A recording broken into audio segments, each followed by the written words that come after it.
Assalamualaikum warahmatullahi wabarakatuh. Halo semuanya. Kali ini kita akan belajar tentang ikhlas. Yuk, mari kita simak bareng-bareng. Ikhlas merupakan salah satu akhlak mahmudah yang harus dimiliki oleh semua orang.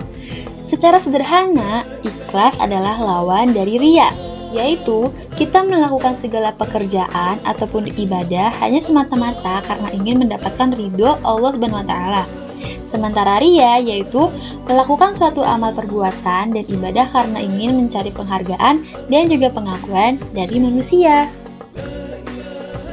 Ikhlas jika diartikan secara bahasa, makna ikhlas memiliki arti membersihkan, yaitu jernih, bersih, suci dari pencemaran, suci dari campuran, baik itu berupa materi ataupun tidak.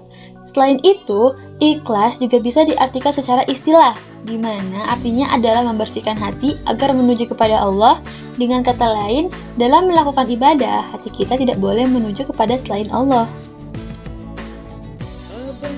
Ikhlas memiliki pengertian menurut beberapa para ahli. Yang pertama, ikhlas menurut Muhammad Abduh. Ikhlas yaitu beragama semata-mata hanya untuk Allah SWT, dengan selalu mengharapkan kepadanya dan tidak pernah mengakui kesamaannya dengan makhluk apa saja, dan bukan dengan tujuan tertentu, seperti halnya menghindarkan diri dari malapetaka atau untuk memperoleh keuntungan dan tidak mengangkat selain dari Allah sebagai sang pelindung. Yang kedua, menurut Muhammad Al-Ghazali, ikhlas yaitu melakukan amal kebaikan dengan tujuan semata-mata karena Allah. Yang ketiga, menurut Hamka, ikhlas menurut Hamka yaitu memiliki makna yang bersih dan tidak ada campuran. Ibaratnya emas, ikhlas adalah emas yang tulen, tidak ada campuran perak sedikit pun. Pekerjaan yang bersih pada suatu itu berarti ikhlas. Selanjutnya ada ciri-ciri ikhlas. Yang pertama, tidak suka dipuji. Pujian adalah salah satu ujian untuk orang-orang yang melakukan amal perbuatan baik. Dengan pujian, seseorang dapat terkena penyakit ujub atau sombong. Oleh karena itu, seseorang mukhlis tidak akan pernah suka dengan pujian yang berasal dari seseorang.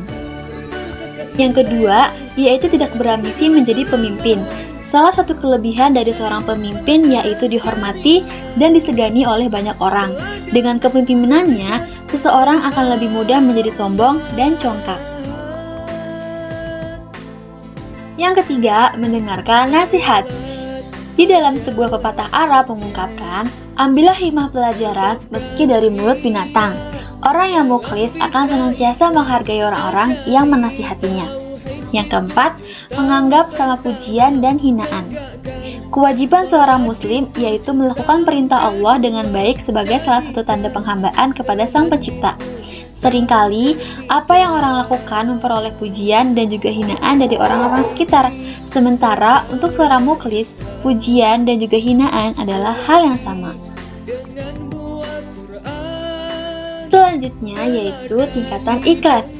Ikhlas memiliki 3 ikatan, yaitu ikhlas awam, ikhlas hawas, dan ikhlas hawas al-khawas. Yang pertama yaitu ikhlas awam. Di dalam ibadahnya kepada Allah, mereka melandasinya dengan perasaan takut pada siksaan Allah dan masih mengharapkan pahala dunia. Seperti halnya orang yang melakukan sholat duha agar mereka memperoleh pahala dan juga dimudahkan rezekinya. Kemudian, orang-orang yang melakukan sholat tahajud karena ingin dilancarkan urusan dunianya. Yang kedua, tingkatan ikhlas hawas. Akhlak yang satu ini memiliki motivasi untuk memperoleh pahala dari Allah Subhanahu wa Ta'ala. Dengan begitu, orang yang melakukan amal ibadah akan memperoleh sesuatu dari Allah di akhirat nanti, seperti terhindar dari siksa neraka dan masuk ke dalam surganya Allah Subhanahu wa Ta'ala. Yang ketiga yaitu ikhlas hawas al-khawas.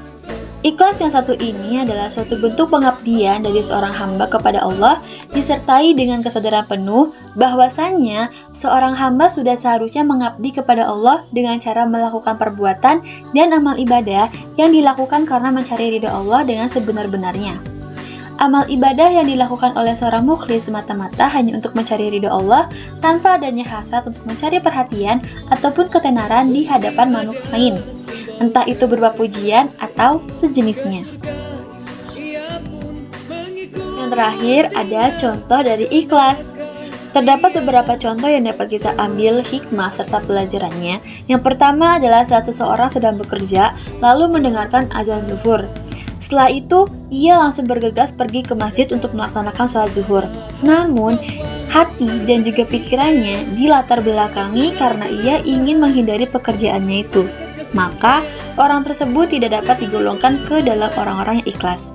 Karena alasan yang ia miliki adalah salah satu alasan yang salah, karena ia melakukan sholat zuhur untuk menghindari pekerjaan bukan karena Allah Subhanahu wa Ta'ala. Lalu, untuk contoh yang kedua adalah saat seseorang melakukan amal dengan cara sedekah atau infak yang bertujuan untuk mencari perhatian atau orang lain, maka amal perbuatan tersebut tidak dapat diikatkan sikap ikhlas. Oke semuanya, segitu saja materi tentang ikhlas. Semoga materi ini bermanfaat untuk kalian semua. Dan terima kasih. Wassalamualaikum warahmatullahi wabarakatuh.